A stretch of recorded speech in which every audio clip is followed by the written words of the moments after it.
Hello everyone. आज फिर एक नए टॉपिक के साथ आए हैं जो कि अपने क्लास 12 के इलेक्ट्रोकेमिस्ट्री चैप्टर से रिलेटेड है। और टॉपिक का नाम है, जो हमारे पास में फैराडे के जो लॉज है, उन्होंने दो लॉज दिए जो कि किसी सॉल्यूशन में इलेक्ट्रोलाइसिस से रिलेट करते हैं। ठीक है, तो उन्होंने क्या कहा देखते हैं। The quantitative aspects of electrolysis have been studied by Michael Faraday, नाम है उसका Michael Faraday, and two important laws has been given। तो माइकल फैराडे ने जो है दो इंपॉर्टेंट लॉ दिए, ठीक है, और वो कौन कौन से दिए उसमें फर्स्ट अपना है Faraday first law of electrolysis. ठीक है, ये क्या है अपना माइकल फैराडे द्वारा दिया गया इलेक्ट्रोलाइसिस के लिए फर्स्ट लॉ है। ये लॉ क्या कहता है?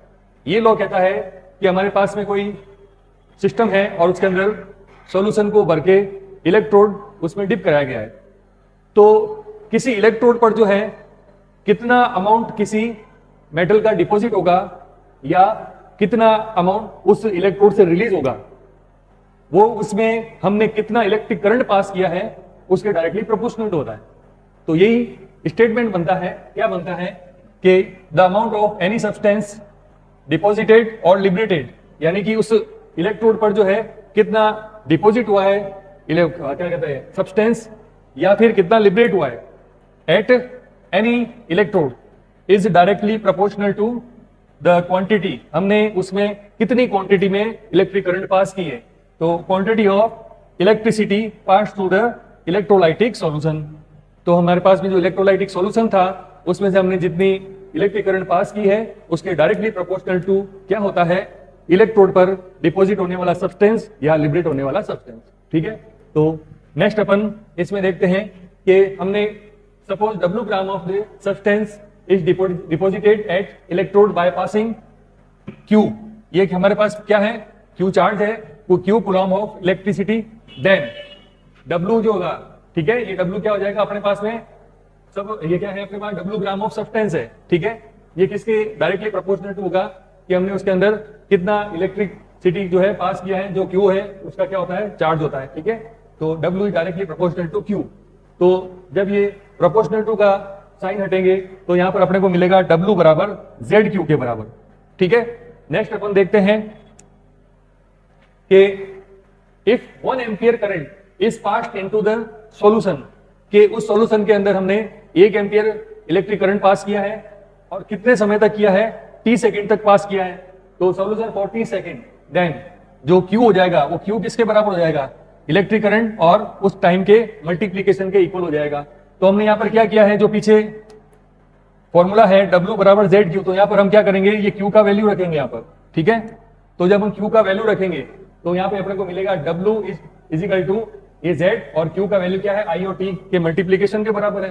तो हमारे पास में एक फॉर्मूला निकल के आता है W बराबर Z into I into T।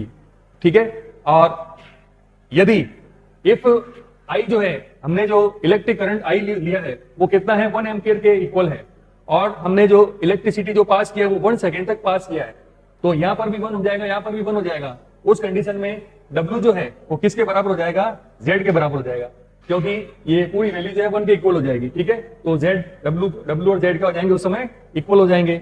Next अपन देखते हैं कि 10 electrochemical equivalent of a substance is equal to the mass of the substance deposit at the electrode on passing 1 ampere current for 1 second, that is on passing quantity of electricity equal to the 1 coulomb, यानी कि फिर वो किसके equal हो जाएगा, 1 coulomb के equal हो जाएगा।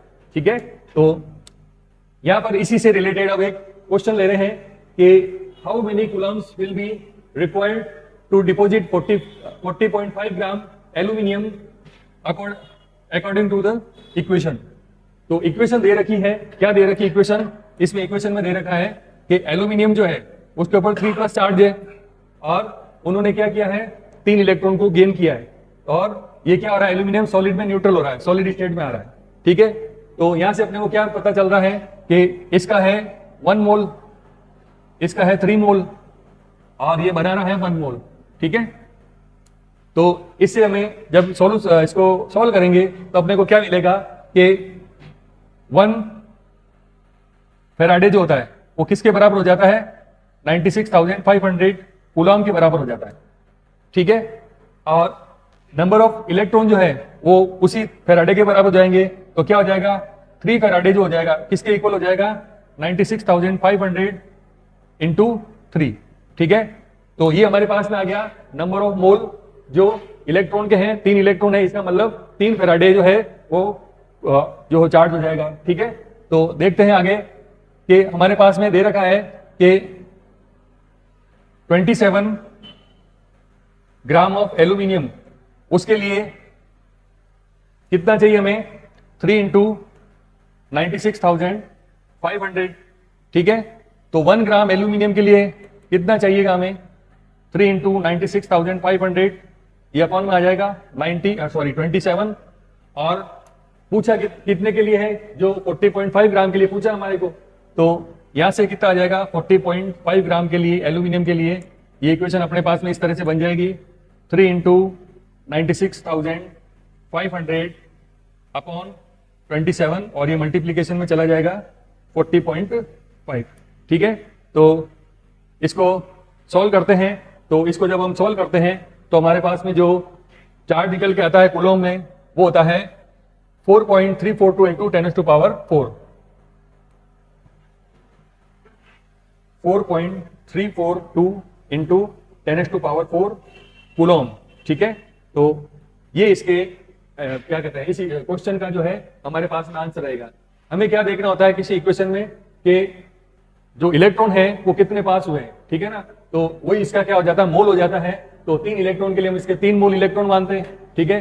तो 1 मोल इलेक्ट्रॉन जो होता है 1 फैराडे के इक्वल होता है, और 1 फैराडे जो होता है 96,500 कूलॉम के इक्वल होता है। तो यहां से हम क्या करेंगे, 3 मोल इलेक्ट्रॉन के लिए हम क्या करेंगे, 3 फैराडे कर देंगे, तो ये मल्टीप्लाई हो जाएगा 96,500 से। तो ये आ गया हमारे पास में 3 इलेक्ट्रॉन्स के लिए। तो अब यहाँ पे जो है एल्यूमिनियम का जो एटॉमिक मास होता है, एटॉमिक मास जो होता है एल्यूमिनियम का वो कितना होता है, 27 होता है, ठीक है। तो वहीं से हम स्टार्ट करते हैं कि 27 ग्राम एल्यूमिनियम के लिए यहाँ पे हमें कितना चाहिए, 3 इंटू 96,500, और 1 ग्राम के लिए क्या हो जाएगा, ये अपॉन में आ जाएगा, और पूछा है वो क्वांटिटी हमें वापस ऊपर मल्टीप्लाई में लेनी पड़ेगी, और इसको जब सॉल्व करेंगे तो हमारे पास में आएगा 4.342 इंटू 10⁴ कूलॉम। हमें क्या चाहिए, यहाँ पर कूलॉम चाहिए, ये पूछा यहीं पे, यही पूछा है, ठीक है ना। तो ये है हमारे पास में फैराडे के फर्स्ट लॉ से रिलेटेड जो इसका स्टेटमेंट और उससे रिलेटेड एक क्वेश्चन। नेक्स्ट वीडियो में हम फैराडे के सेकेंड लॉ के बारे में जानेंगे और उससे रिलेटेड क्वेश्चन करेंगे। Thank you.